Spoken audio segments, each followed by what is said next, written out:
Merci d'être là présent aujourd'hui dans le cadre de la signature de la convention CCAS du Lamentin et l'Audace. Alors l'Audace, c'est une association qui aujourd'hui intervient dans l'amélioration de l'habitat et c'est principalement dans ce cadre-là que nous allons signer aujourd'hui. C'est bien ça, Monsieur le Président. Monsieur le Président. Oui.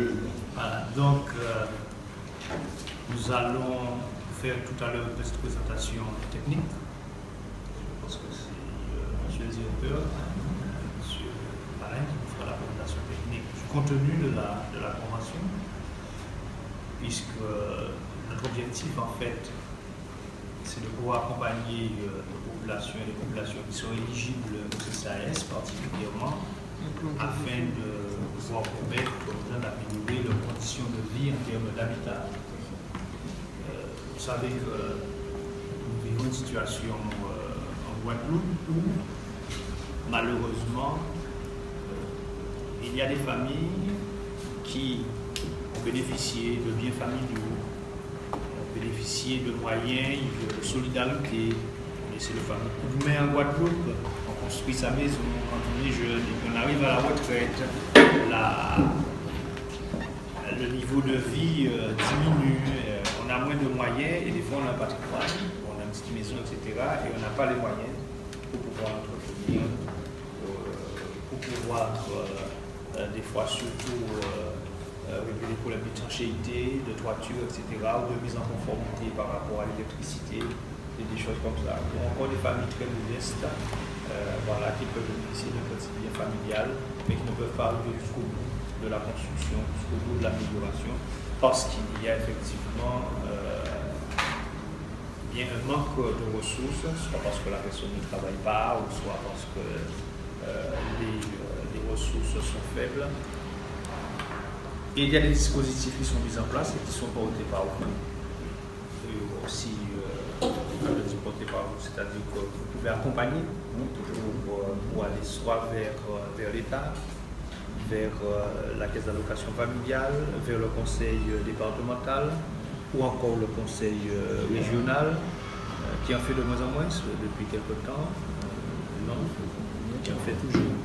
Donc voilà, donc, et le CCAS veut être pour vous une porte d'entrée, de façon à pouvoir réceptionner les demandes, on verra ça, et ensuite étudier les dossiers, et, étudier l'éligibilité, etc. Et puis mettre en place cette convention nous permettra de bien cadrer notre mode de fonctionnement. Alors c'est vrai que donc le CCAS de Lamentin aujourd'hui peut s'organiser pour mieux servir sa population, et mieux servir une population qui, des fois, est en situation de besoin, mais qui ne se déplace pas forcément, qui ne vient pas forcément vers le CCAS. Donc, nous avons aussi ce souci-là, et nous allons travailler dans ce sens-là aussi pour pouvoir aller vers les personnes qui peuvent être éligibles et qui ne viennent pas forcément vers nous. Je vous dis ça parce qu'on a aussi ce souci-là. Voilà. Donc je ne sais pas si la vice-présidente, mais présidente en fait du CCAS, qui préside à la place du président, Madame Riga, vous l'avez ajouté quelques mots. Alors, sur le tableau, c'est exactement ça. Madame la directrice du CCAS, si vous voulez ajouter quelque chose. Tout est dit, c'est aussi. Voilà. Très bien, mais Monsieur le Président, vous avez la parole. Oui, c'est vrai qu'avant de commencer, nous avons pour l'habitude de signer des conventions avec notre municipalité, mais c'est vrai qu'on est un petit peu surpris de voir l'intérêt que vous portez à l'Audace pour sacraliser ce mouvement, quoi. Et c'est tout un honneur pour nous.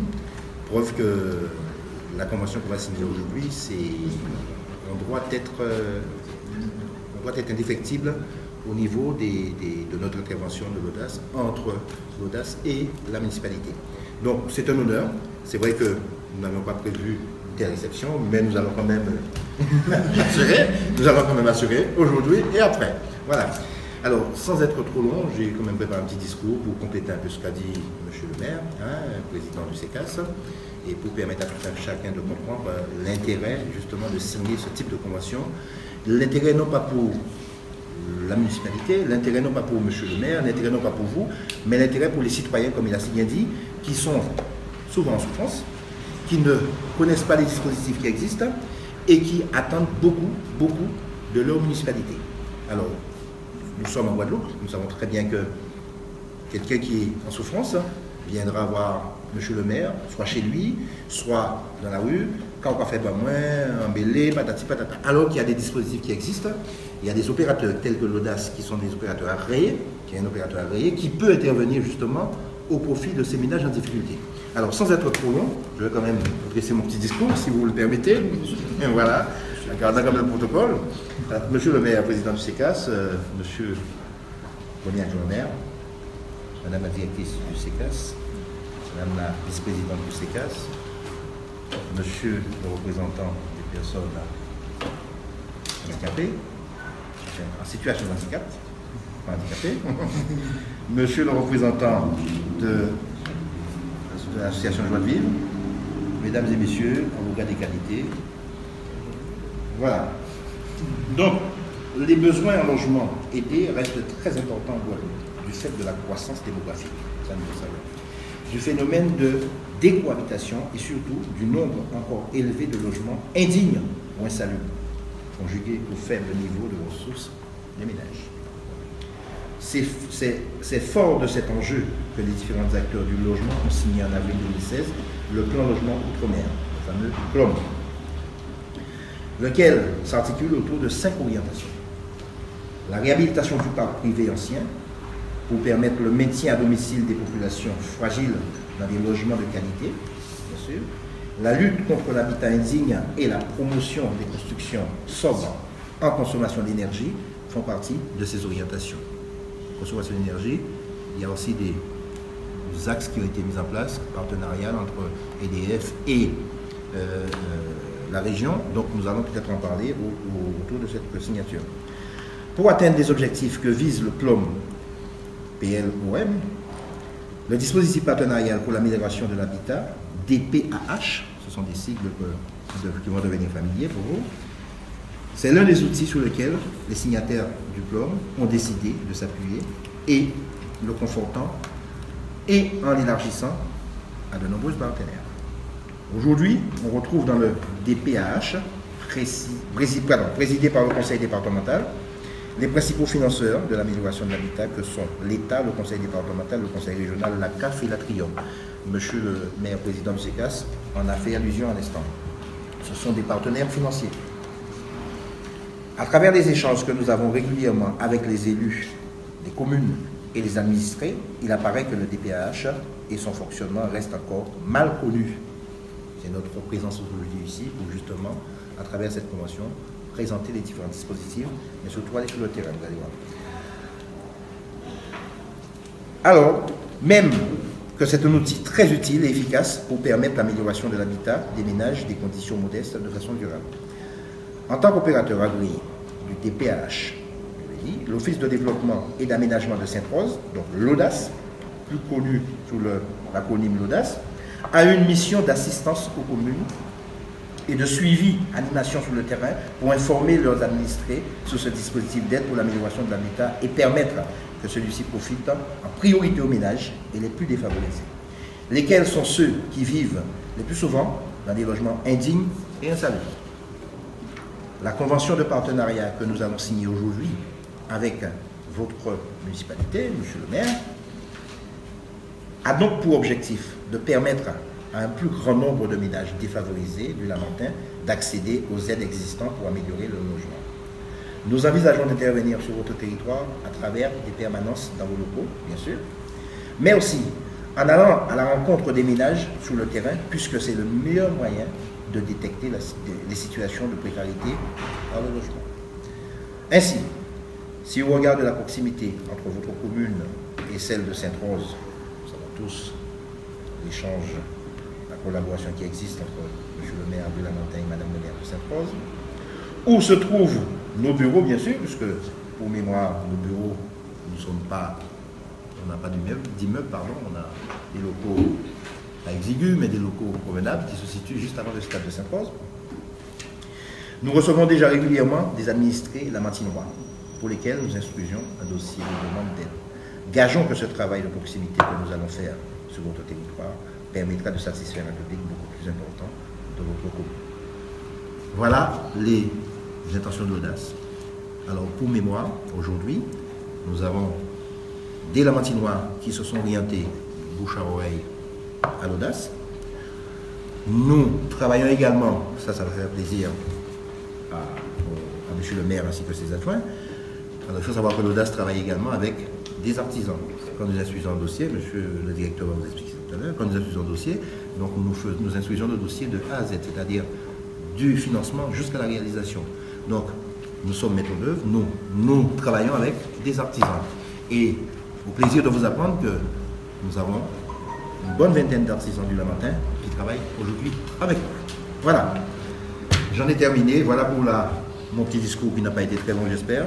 Et puis, concernant la partie plus, comment dirais-je, présentation plus technique de l'audace, le directeur de l'audace va pouvoir nous faire une présentation. Oui, bien, je vais donc continuer sur l'avancée du président.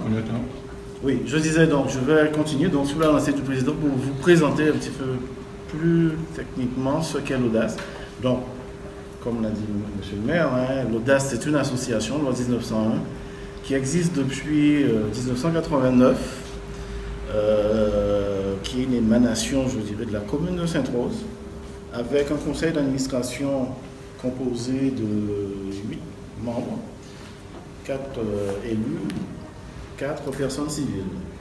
Il faut savoir que le président et le trésorier de l'audace sont nécessairement des personnes civiles. Ce qui explique que c'est M. Deméa qui n'est pas un élu qui est là. Nous intervenons, en fait, l'audace a été créée pour avoir une structure qui puisse gérer, puisque c'est après Hugo, le cyclone Hugo, que l'audace a donc été créée en 89. L'idée de la commune était d'avoir une structure suffisamment souple dans son fonctionnement pour intervenir sur les problématiques de logement. Et donc, ça a été les premières actions que l'audace a menées. L'audace fonctionne avec un personnel depuis donc 1991. J'en suis donc le directeur. Aujourd'hui, nous comptons 8 agents, 2 techniciens, 3 agents administratifs, une secrétaire, une personne qui est plus chargée du travail sur le terrain. Parmi nos activités, donc, on s'occupe de toutes les problématiques logement liées sur la commune de Sainte-Rose et principalement, je dirais, l'activité tourne autour de l'amélioration de l'habitat. Donc l'audace est un opérateur agréé par donc, ce qu'on appelle aujourd'hui le DPH, dispositif partenarial pour l'amélioration de l'habitat, que M. le Président vous a présenté. Donc depuis 2001, nous sommes opérateurs et donc nous recevons le public confronté à une problématique sur son logement pour lui permettre d'améliorer ses conditions de logement à partir des différents financements qui existent à travers ce DPH. L'avantage de ce dispositif, le DPH, ce qu'on appelle, puisqu'il y a d'autres dispositifs plus spécifiques au niveau du département ou bien de la région, l'avantage de ce dispositif, c'est de permettre qu'un dossier sera traité lors d'une commission où tous les partenaires que l'on aura sollicités vont se prononcer de façon collégiale, ce qui permet de réaliser des projets à certains moments qui sont assez importants. Ça nous arrive d'avoir à réaliser des projets qui peuvent tourner jusqu'à 50 000 € quand il y a beaucoup à faire sur un logement. Et donc, le DPH a cet avantage d'être un dispositif où les différents partenaires se rencontrent ensemble et discutent des dossiers et se prononcent. Donc, nous intervenons depuis donc, la constitution du dossier administratif, puisqu'il y a un certain nombre de conditions à remplir. Donc on vérifie que administrativement le dossier remplit les conditions. Après quoi, nos techniciens se rendent sur le logement pour faire ce qu'on appelle un relevé et établir le projet des travaux. Le dossier, on propose ensuite un plan de financement en fonction des financements dont pourra bénéficier chaque ménage, hein, puisque les financements répondent à un certain nombre de critères pour chacun des partenaires. Par exemple, la CAF va intervenir pour ses allocataires et pas pour les personnes âgées. Quoique, dans les financements, on a, en dehors des subventions, puisqu'on a parlé tout à l'heure de l'État, qui est le principal financeur de l'amélioration de l'habitat, qui peut accorder une aide jusqu'à 16 800 €. Vous avez ensuite le département et la région qui, en fonction de l'âge du ménage, vont accorder pour des gens de moins de 70 ans 2 286 € et 5 335 € pour des gens de plus de 70 ans. La CAF, bien sûr, c'est fonction de la situation du ménage, va accorder soit une subvention qui peut aller jusqu'à 6 000 €, un prêt qui peut aller jusqu'à 7 000 €. Et ensuite, en dehors des subventions, vous avez aussi Atrium, qui est un organisme qui s'appelait avant Guadeloupe Habitat, qui aujourd'hui s'appelle Atrium, qui permet aux ménages de conditions modestes d'obtenir un prêt, c'est-à-dire c'est un prêt qui vient en complément des subventions, lequel prêt permet aux ménages de bénéficier des allocations logement. Donc là encore, la CAF va intervenir et ils interviennent pour des ménages qui peuvent avoir jusqu'à 81 ans. Donc ça veut dire qu'il faut qu'à la fin des remboursements du prêt, que le ménage n'ait pas plus de 81 ans. Et ce qui est très intéressant, puisque par exemple, vous pouvez avoir pour un prêt de 20 à 30 000 € en complément des subventions, ce ménage peut se retrouver, en fonction de sa situation, pour des échéances, mettons, de 300 €, peut n'avoir que 15 € à payer par lui-même. Le reste étant, bien sûr, couvert par l'allocation logement. Donc, c'est un financement qui est en complément des subventions et qui est quand même un financement aidé. Donc, le principe du financement, c'est celui-là. Donc, nous, une fois qu'on a établi le projet, qu'on a vu par rapport aux ménages les aides qu'on pourra solliciter, donc le dossier est transmis à l'ADEAL, puisque c'est l'ADEAL qui instruit le dossier, qui vérifie que toutes les conditions sont remplies et qui le présente à ce moment-là en commission du DPH, présidé, donc, comme on l'a dit tout à l'heure, par le conseil départemental. Et à ce moment-là, tous les partenaires se positionnent. Le dossier, à ce moment-là, il est financé. On attend d'avoir, bien sûr, les arrêtés. Et une fois que tout est en place, un autre de nos techniciens va donc faire la mise en chantier. On établit les contrats de marché. On les signe avec les artisans, les entreprises. On a effectivement un panel d'entreprises qui travaillent avec nous.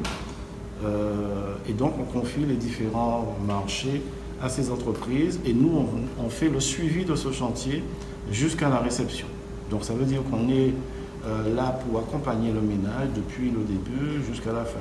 Je dois préciser, puisqu'on a souvent des gens qui ont du mal à faire des démarches administratives, nous sommes là aussi pour les accompagner dans ce genre d'aller récupérer des pièces administratives quand ces personnes sont isolées, notamment les personnes âgées. On les aide aussi dans ce type de démarche.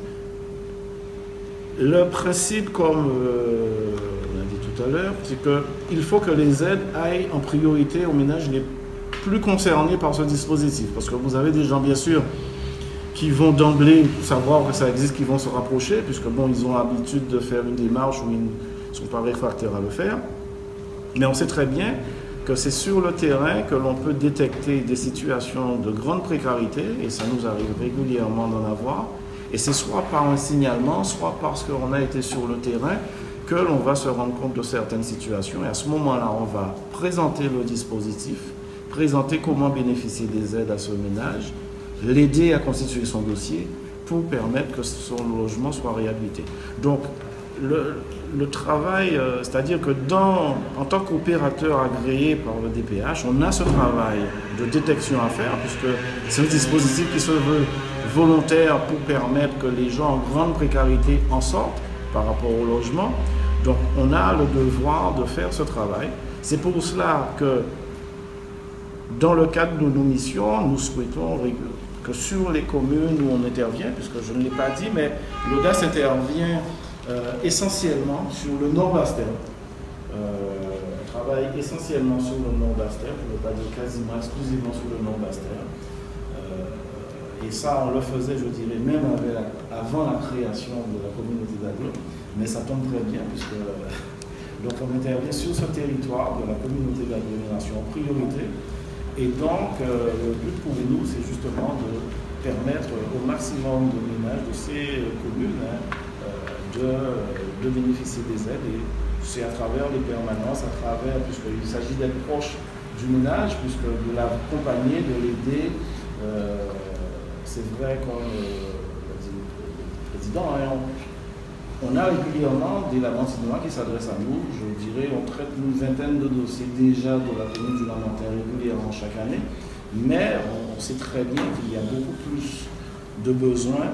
Et l'idée justement de la convention que l'on a souhaité signer avec vous, et je suis effectivement, comme le disait le président, très content de voir l'importance que vous avez accordée, même si effectivement, ça fait un petit moment qu'on est en gestation sur cette affaire, mais je dois dire que avoir l'assistance que l'on a aujourd'hui, et ça montre toute l'importance de cette convention pour la commune du Lamentin, et on se fera fort effectivement de satisfaire les attentes qui sont placées en nous à travers ce dispositif qui, bien sûr, doit d'abord satisfaire les ménages défavorisés. Voilà. J'espère avoir été assez complet et pas trop et assez clair sur la façon dont on fonctionne. Voilà. Je vous remercie de m'avoir écouté. Merci, monsieur le directeur.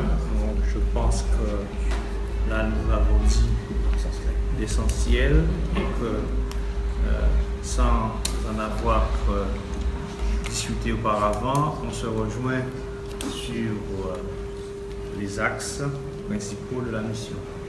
Donc, nous voulons être efficaces, vous voulez être efficaces, et c'est en co-construisant que nous allons être meilleurs. Tout à fait. Donc voilà. Alors, monsieur le président du CECAS, monsieur le maire, juste une petite boutade. C'est vrai que nous serons sur le terrain, mais nous ne sommes pas là pour faire le travail d'administrer. C'est vrai que nous irons sur le terrain pour détecter les ménages en difficulté, mais ce travail peut se faire aussi, va se faire d'ailleurs, au sein de la convention il est prévu, beaucoup avec le CECAS. Le CECAS reçoit ce personnel souvent en difficulté. Et ceux qui ne viennent pas, comme disait M. le maire, parce qu'il y en a qui ne viennent pas, pour des raisons X, Y, pour des raisons politiques, c'est pas mais moi, ton papa n'y a demandé, il met en souffrance, d'accord. Ceux qui ne viennent pas pourront être détectés sur le terrain malgré tout, d'accord, et être accompagnés par l'Audace et le CECAS. Donc c'est vraiment un travail de fourmi que nous faisons pour détecter des familles en difficulté qui souffrent, qui ne disent rien. Et souvent, quand ces gens-là ne disent rien, ils ne sont pas aidés, mais souvent nous voyons les conséquences aux prochaines échéances. Nous le savons très bien. Donc, il s'agit pour nous aujourd'hui, non pas de satisfaire l'ensemble de la population lamantinoise, mais de venir en aide à ceux qui en ont le plus besoin, comme dit le directeur, en matière d'amélioration d'habitat. Voilà. Voilà, monsieur le maire, voilà, monsieur le président du CECAS, messieurs les adjoints, messieurs avocats des qualités, voilà un peu le contenu de la convention que nous avons signée. Ce n'est pas une convention, ce n'est pas ce n'est pas la convention exceptionnelle, mais c'est vrai que c'est quand même une collaboration qui va commencer entre l'Audace et la municipalité de Lamentin. Le directeur l'a précisé également, voilà, qui va se poursuivre. Nous avons commencé. Formaliser. D'accord. Parce qu'on travaille déjà ensemble. Voilà. Je préfère c'est une formalité la convention. Voilà. Puisque nous travaillons déjà avec vous, Tout à fait. on envoie souvent nos administrés vers l'Audace. Vous savez, j'ai dit ça exprès, Alors, il fallait vous réveiller un petit peu. Vous savez que, attendez, vous ne dites rien, j'avais envie de savoir que vous êtes content de travailler avec nous. C'est une continuité. On va continuer. aussi à travailler avec vous. Tout à fait, tout à fait. On formalise les choses, c'est pour Voilà. qu'on puisse mieux Je suis cadrer d'accord, là. les interventions, mieux savoir quel est le rôle de tout un chacun dans la démarche et intensifier aussi, bien sûr. C'est vrai parce que vous l'avez dit. Je pense que, moi connaissant la montagne aujourd'hui, la population qui ne vient pas au CCAS, ce n'est pas pour des raisons politiques. On n'a pas ce clivage-là à la montagne. Je crois savoir qu'à la montagne, on n'a pas ces problèmes-là. Le problème, c'est qu'il y a des gens qui, pour des raisons, je peux dire, d'orgueil, Voilà, ou autre chose comme ça, de fierté, etc. Voilà, beaucoup ne vont pas faire la démarche pour venir. C'est surtout ça. C'est surtout ça. C'est pas une question de politique. C'est surtout ça, c'est que les gens ont leur fierté, leur orgueil, ils souffrent, là, ils ont mangé misère, comme on dit en créole, et ils ne viennent pas. Et là, il faut qu'on aille vers ces gens-là parce que, et des fois, ce sont ceux-là qui répondent le plus aux critères d'éligibilité et qui ont le plus besoin et qui ne viennent pas, qui ne font pas la démarche parce que voilà, ce sont des gens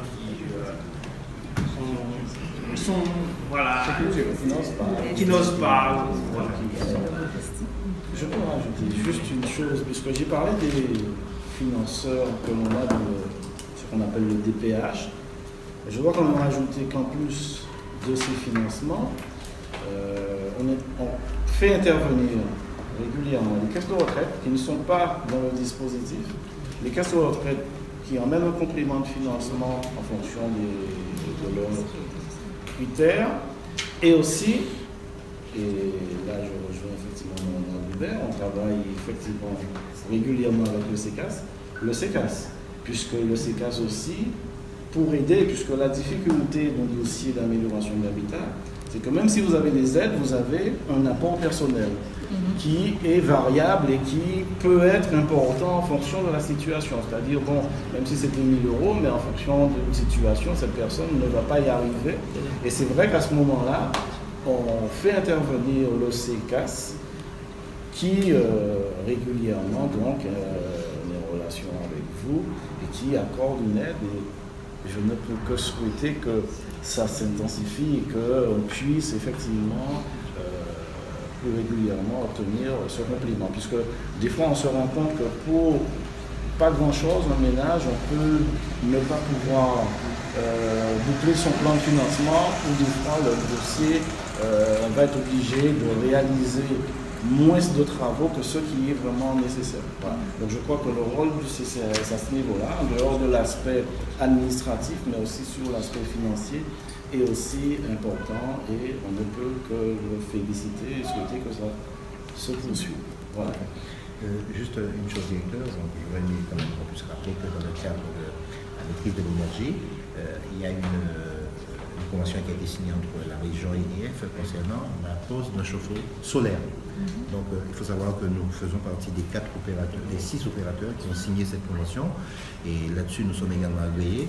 Donc les familles peuvent prétendre justement au remplacement d'un chauffe-eau électrique par un chauffe-eau solaire. C'est bien parti en Guadeloupe.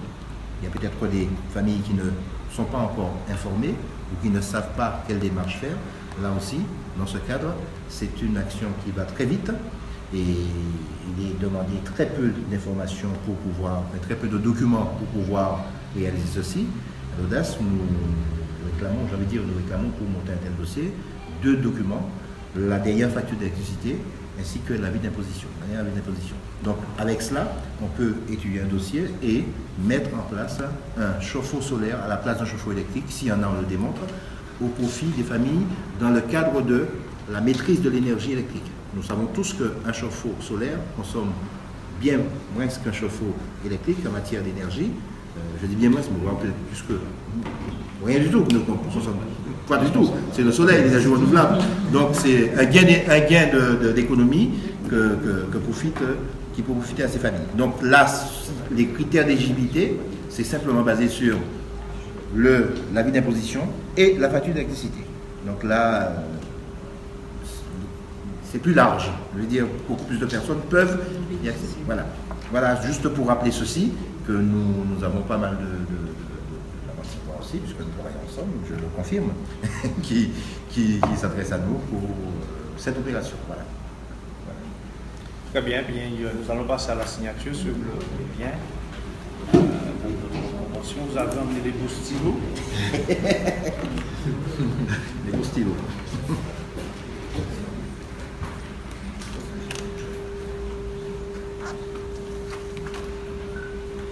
On va déplacer les bouteilles pour aider la presse à faire des photos. Le micro. Immortaliser l'événement. C'est possible qu'on ait des exemples. Ils sont pas fait après. Non, mais on sait que Non, ne vous inquiétez pas, il n'y a pas de c'est- souci. On le reconnaîtra, il n'y a pas de problème. hein. Voilà, bien monsieur Néné, on va faire ça ensemble, d'accord? C'est encore mieux. Bonne portée.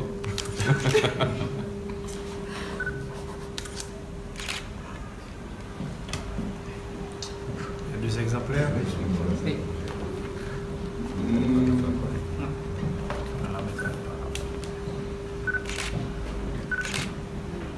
Ici, monsieur.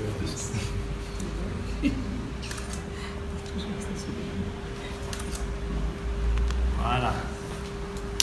Et la poignée de main, bien sûr. Bien sûr. Il faut prendre ça.